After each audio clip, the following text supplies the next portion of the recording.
अस्सलाम वालेकुम दोस्तों रंधावा व्लॉग यूट्यूब चैनल ते खुश आमदीद। हाँ जी, उम्मीद करते तमाम दोस्त ठीक ठाक होणगे। हाँ जी दोस्तों, अज मैं मौजूद हाँ जी लाहौर मिलर ट्रैक्टर मार्केट के अंदर। तो इत्थे जी ट्रैक्टरां दी अज दी जिहड़े ताज़ा रेट ने नवीं हुकूमत आउण तो बाद जिहड़े ट्रैक्टरां दे रेट आ मिलर दे उन्हां दे बारे आपां अपडेट दिंदे आ, और जिहड़े मिलर दे नवें मॉडल आ उन्हां दे बारे भी आपां इनफॉर्मेशन दिंदे आ कि उन्हां दा मार्केट के अंदर की रेट चलन दिया वा। लो जी दोस्तों, MF 385 4x4 धाकड़ ट्रैक्टर भी इनू आख सकते हैं आपां। ते भाई रियाज अंदर गए आ, ਇਹਦਾ रेट पुछ के आउंदे आ। फिर जूं ही रेट पुछ के आउंदे दोस्तां नाल शेयर करदे आ भी ਇਹਦਾ ਅੱਜ ਦਾ ਜਿਹੜਾ मार्केट ਦੇ ਵਿੱਚ रेट आ ਉਹ ਕੀ ਚੱਲਣ ਡਿਆ ਵਾ। ਪਹਿਲਾਂ ਗੱਡੀ ਚੈੱਕ ਕਰੋ, ਇਹ ਜੀ ਬਹੁਤ ਪਾਵਰਫੁਲ ਗੱਡੀ ਆ, 4x4 ਆ। ਇਹ ਆਂਦੇ ਅੜੇ ਫਸੇ ਕੰਮ ਕੱਢਣ ਵਾਸਤੇ 4x4 ਟਰੈਕਟਰ ਹੁੰਦਾ। बाकी भाई रियाज पुछ के आउंदे तो मजीद दोस्तों का शेयर करते की रेट है बैद उत्ते।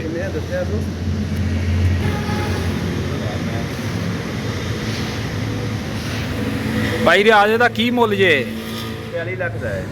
ਇਹ ਡਿਲੈਕਸ ਮਾਡਲ 4x4 ਕੇ ਸਾਦਾ ਹੀ ਆ? ਸਾਦਾ ਡਿਲੈਕਸ ਮਾਡਲ ਤੇ ਐਵੇਂ ਇੱਕ ਵਾਰੀ ਲੋਲੀ ਪਾ ਕੇ ਦਿੱਤਾ ਨੇ ਬੰਦੇ ਨੇ, ਵਿਖਾਏ ਨੇ। ਹੁਣ ਮਾਰਕੀਟ ਬੰਦੇ ਕਮਲੇ ਹੋਏ ਫਿਰਦੇ ਨੇ। ਅੱਛਾ, ਹੁਣ ਟਰੈਕਟਰ ਹੈਗਾ ਹੀ ਕੋਈ ਨਹੀਂ। ਅੱਛਾ, ਜਿਹੜਾ ਬੰਦਾ ਆਉਂਦਾ ਡੀਲੈਕਸ, ਜਿਹੜਾ ਬੰਦਾ ਆਉਂਦਾ ਡੀਲੈਕਸ, ਉਹ ਬਸ ਐਵੇਂ ਕੋਈ 5-7 ਟਰੈਕਟਰ ਹੀ ਆਏ ਨੇ ਤੇ ਬਾਅਦ ਚ ਬੱਸ ਹੋ ਗਈ। ਕਿੱਦਾਂ ਕੰਪਨੀ ਨੇ ਡਿਲੈਕਸ ਬੰਦ ਨਹੀਂ ਕਰਤਾ? ਪਤਾ ਨਹੀਂ, ਐਵੇਂ ਦਾ ਹੀ ਸੀਨ ਲੱਗਦਾ ਪਿਆ ਵੀ ਜਦੋਂ ਬੰਦਿਆਂ ਨੂੰ ਜਾਂ ਤੇ ਵਿਖਾਉਂਦੇ ਨਾ, ਜੇ ਵਿਖਾਇਆ ਸੀ ਹੁਣ ਟਰੈਕਟਰ ਦੇਣ, ਉਹਦੇ ਟਰੈਕਟਰ ਦਿੰਦੇ ਨਹੀਂ ਪਏ। ਸਹੀ ਬੰਦੇ ਤਾਂ ਹੁਣ ਮਾਰਕੀਟ 'ਚ ਡੀਲੈਕਸ ਮਾਰਾ ਕਮਲੇ ਹੋਏ ਫਿਰਦੇ, ਬਾਕੀ ਡੀਲੈਕਸ ਹੈ ਕੋਈ ਨਹੀਂ। ਨਹੀਂ ਤਾਂ ਆ ਪੀਸ ਇਹਦੇ ਵਿੱਚ ਪੀ ਪਾਇਆ ਵਾ, ਸ਼ੁਰੂ ਤੋਂ ਹੀ ਪਾਇਆ ਵਾ? ਇਹਦੇ 4x4 ਨੂੰ ਜੈਨੂਅਨ ਪੀਸ ਹੈ, ਪਹਿਲਾਂ ਤਾਂ ਪਾਇਆ ਪੀਸ। ਲਓ ਜੀ, ਭਾਈ ਰਿਆਜ ਸਾਡੇ ਨਾਲ ਸੀ, ਇਹ ਡਿਲੈਕਸ ਮਾਡਲ ਦੇ ਬਾਰੇ ਇਨਫੋਰਮੇਸ਼ਨ ਦੇਣ ਡਏ ਨੇ। ਬਾਕੀ ਆ ਇਹਦਾ ਰੇਟ ਸ਼ੇਡ ਵੀ ਦੱਸਿਆ, ਇਹਨਾਂ 4x4 ਟਰੈਕਟਰ ਆ, MF 385।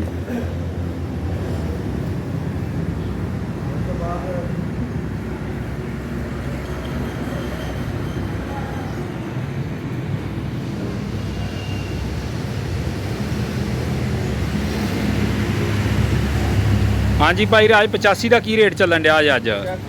ਹੈਗੇ ਨੇ ਆ। ਤੁਸੀਂ ਸਵੇਰ ਦੇ ਮਾਰਕੀਟ ਆਏ ਜੇ, ਕੋਈ ਮਾਰਕੀਟ ਬੰਦਾ ਹੀ ਕੋਈ ਨਹੀਂ ਹੈਗਾ। ਤੇ 85 ਦਾ ਰੇਟ ਤੇ ਹੈਗਾ 34,65,000, ਬਾਕੀ 55,000 ਦਾ 60,000 ਦਾ ਆਪਣੇ ਨਾਲ ਆ ਮਿਲ ਜਾਂਦਾ। ਫਿਰ ਜਨਾਬ ਉਸ ਤੋਂ ਬਾਅਦ ਜਿਹੜਾ 23 ਮਾਡਲ ਹੈ, ਇਹ 23 ਮਾਡਲ ਜਰਨਲ ਟਾਇਰ, ਇਹ ਮਿਲ ਜਾਂਦਾ 33,65,000 ਦਾ, 70,000 ਦਾ। ਜਿਹੜਾ ਕੋਈ 11ਵੇਂ 12ਵੇਂ ਮਹੀਨੇ ਦਾ ਉਹ 80,000 ਦਾ, 70-80,000 ਦਾ ਮਿਲ ਜਾਂਦਾ। बाकी भाई राजा 260 के बारे इन्फॉर्मेशन थोड़ी जी सानू दे दो। 260 भी ਜਿਹੜਾ ਇਹ ਵੀ ਹੈਗਾ ਕੋਈ 26 ਲੱਖ 90 95 90 85 90,000 ਦਾ। 26 ਲੱਖ ਕੇ 25 ਲੱਖ? ਸੌਰੀ 25 ਲੱਖ 25 ਲੱਖ 90 95,000 ਦਾ। ਗਾਹਕ ਕੋਈ ਨਹੀਂ ਮਾਰਕੀਟ, ਕੋਈ ਗਾਹਕ ਵੀ ਨਹੀਂ ਹੈਗਾ ਮਾਰਕੀਟ ਵੇਲੀ। ਤੇ ਜਿਹੜਾ 260 ਡਿਲੈਕਸ ਆਇਆ ਉਹ ਵੀ ਕੋਈ ਹੈ ਬਾਹਰ ਟਰੈਕਟਰ ਕਿ ਨਹੀਂ? ਕੋਈ ਨਹੀਂ, ਉਹ 2-3 ਪੀਸ, ਇੱਕ ਦੋ ਕੁ ਪੀਸ ਆਏ ਨੇ, ਬੰਦੇ ਬੁਕਿੰਗ ਤੇ ਕਰਵਾਈ ਹੈ ਭਾਈ, ਆਉਂਦੇ ਨਹੀਂ ਪਏ, ਪਤਾ ਨਹੀਂ ਕੀ ਸੋਚਿਆ। ਉਹਦੀ ਕਿੰਨੀ ਸੀ ਕੀਮਤ ਭਲਾ? ਉਹਦੀ ਮੇਰੇ 28 ਲੱਖ ਦੇ ਨੇੜੇ ਸੀ। ਸਹੀ। ਲਓ ਜੀ ਭਾਈ ਰਿਆਜ਼ ਆ ਇਨਫੋਰਮੇਸ਼ਨ ਦਿੱਤੀ ਸਾਨੂੰ ਟਰੈਕਟਰਾਂ ਦੇ ਬਾਰੇ। ਬਾਕੀ ਭਾਈ ਰਿਆਜ਼ ਕਹਿੰਦੇ ਜਿਹੜਾ ਡਿਲੈਕਸ ਮਾਡਲ ਆ ਉਹ ਮਾਰਕੀਟ ਚੋਂ ਗਾਇਬ ਆ, ਤੇ ਆਂਦਾ ਉਹਦੀ ਕੋਈ ਅਸਲ ਕਹਾਣੀ ਦੀ ਨਹੀਂ ਸਮਝ ਆਉਣ ਡਈ। ਫਿਰ ਜੂੰ ਹੀ ਆਉਂਦੀ ਆ ਉਹ ਵੀ ਦੋਸਤਾਂ ਨਾਲ ਸ਼ੇਅਰ ਕਰਦੇ ਆ। ਤੇ ਬਾਕੀ ਇਹ ਟਰੈਕਟਰ ਇਹਨਾਂ ਦੇ ਕੋਲ ਖੜੇ ਜੇ, ਅਸੀਂ ਮੌਜੂਦ ਆ ਜੀ ਮਦੀਨਾ ਟਰੈਕਟਰ ਹਾਊਸ ਤੇ।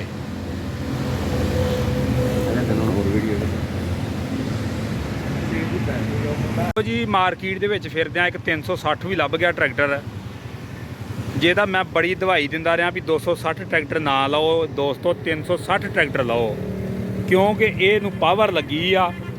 ਬਾਕੀ ਟਰੈਕਟਰ ਸਾਰਾ ਹੀ 260 ਵਾ।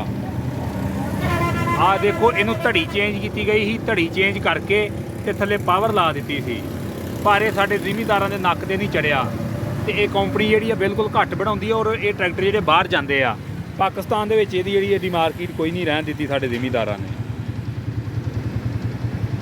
ਬਾਕੀ ਮਾਰਕੀਟ ਦੀ ਸੂਰਤ ਹਾਲ ਤੁਹਾਡੇ ਸਾਹਮਣੇ ਆ। ਭਾਈ ਰਿਆਜ਼ ਦੱਸਣ ਰਹੇ ਸੀਗੇ ਵੀ ਰੋਜ਼ੇ ਹੈਗੇ ਨੇ ਮਾਰਕੀਟ ਦੇ ਵਿੱਚ, ਗਾਹਕ ਹੀ ਕੋਈ ਨਹੀਂ ਗਾ, ਇੱਦਾਂ ਹੀ ਦਾ ਮਾਰਕੀਟ ਨੂੰ ਸੱਪ ਸੁੰਘ ਗਿਆ ਵਾ। ਬਾਕੀ 360 ਟਰੈਕਟਰ ਵੇਖੋ, ਔਰ ਕੋਈ ਬੰਦਾ ਮੈਨੂੰ ਦੱਸੇ ਵੀ 260 ਔਰ 360 ਵਿੱਚ ਫ਼ਰਕ ਕੀ ਸੀਗਾ। ਫ਼ਰਕ ਸਿਰਫ ਇੰਨਾ ਸੀ ਵੀ ਇਹਦਾ ਜਿਹੜਾ ਮੂੰਹ ਸੀ ਇਹ ਮਿੱਡਾ ਸੀ, यानी कि विंगा सी, मूँह छोटा, मूँह 75 वाला सी, और इनू पावर ला दी गई सी। ਔਰ ਇਹ ਪਾਵਰ ਬਹੁਤ ਜ਼ਬਰਦਸਤੀ ਸੀ, ਇਸੇ ਤਰ੍ਹਾਂ ਹੀ ਜਿੱਦਾਂ ਕਾਰ ਦੀ ਪਾਵਰ ਹੁੰਦੀ ਆ। ਬਹਰਹਾਲ ਨਹੀਂ ਸਮਝ 'ਚ ਆਇਆ ਜ਼ਿਮੀਂਦਾਰਾਂ ਦੇ, ਸਾਡੇ ਨਹੀਂ ਇਹਨੂੰ ਪਸੰਦ ਕੀਤਾ। ਲੋਕਾਂ ਨੇ ਜਿਹੜਾ ਟਰੈਕਟਰ ਸੀਗਾ ਦੂਸਰਾ 260 ਸਾਦਾ ਉਹਨੂੰ ਜ਼ਿਆਦਾ ਤਰਜੀਹ ਦਿੱਤੀ, ਜਿਹਦੀ ਵਜ੍ਹਾ ਦਾ ਕਰਕੇ ਟਰੈਕਟਰ ਜਿਹੜਾ ਬੰਦ ਹੋ ਗਿਆ। ਆਹ ਦੇਖੋ ਇਸ ਤਰ੍ਹਾਂ ਕਰਕੇ ਇਹਨੂੰ ਪਾਵਰ ਲਾਈ ਗਈ ਆ। ਆਹ ਯੂਨਿਟ ਲਾਇਆ ਸੀ, ਆ 2 ਪੈਪ ਜਿਹੜੇ ਆ ਤੇਲ ਲੈ ਕੇ ਆਉਂਦੇ, 2 ਜਿਹੜੇ ਵਾਪਸੀ ਖੜਦੇ ਸੀ। ਬਾਕੀ ਟਰੈਕਟਰ ਸੇਮ ਟੂ ਸੇਮ ਉਹੀ 260 ਵਾਂਗੂ ਹੀ।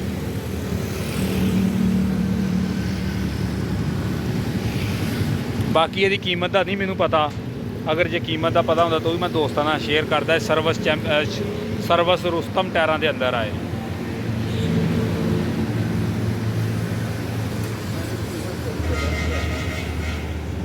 ਬਾਕੀ ਭਾਈ ਰਿਆਜ਼ ਅੰਦਰ ਗਏ ਨੇ, ਇਹਦੀ ਕੀਮਤ ਪੁੱਛ ਕੇ ਆਉਂਦੇ ਆ ਤੇ ਫਿਰ ਉਹ ਵੀ ਮੈਂ ਦੋਸਤਾਂ ਨਾਲ ਸ਼ੇਅਰ ਕਰਦਾ ਵਾਂ ਵੀ ਇਹਦੀ ਕੀਮਤ ਕਿੰਨੀ ਆ।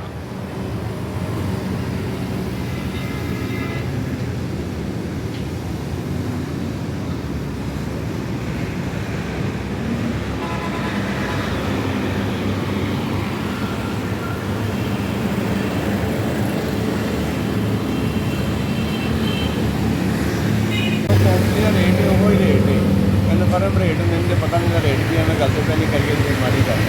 ਬਾਕੀ ਰੇਟ ਜੋ ਇਹਦਾ ਕੰਪਨੀ ਉਹ ਤੋਂ 10,000 ਥੱਲੇ ਮਿਲਦਾ। ਸਹੀ। ਲਓ ਜੀ ਦੋਸਤੋ, ਇਹ ਆਪਾਂ ਤੁਹਾਡੇ ਨਾਲ ਲਾਹੌਰ ਮਿਲਤ ਮਾਰਕੀਟ ਦੀ ਜਿਹੜੀ ਆ ਇਨਫੋਰਮੇਸ਼ਨ ਸ਼ੇਅਰ ਕੀਤੀ ਆ। ਅਗਰ ਵੀਡੀਓ ਚੰਗੀ ਲੱਗੇ ਤਾਂ ਵੀਡੀਓ ਨੂੰ ਲਾਈਕ ਸ਼ੇਅਰ ਕਰ ਦਿਓ। ਚੈਨਲ ਤੇ ਨਵੇਂ ਤੇ ਚੈਨਲ ਨੂੰ ਸਬਸਕ੍ਰਾਈਬ ਕਰ ਲਿਓ। ਓਕੇ, ਅੱਲਾ ਹਾਫਿਜ਼।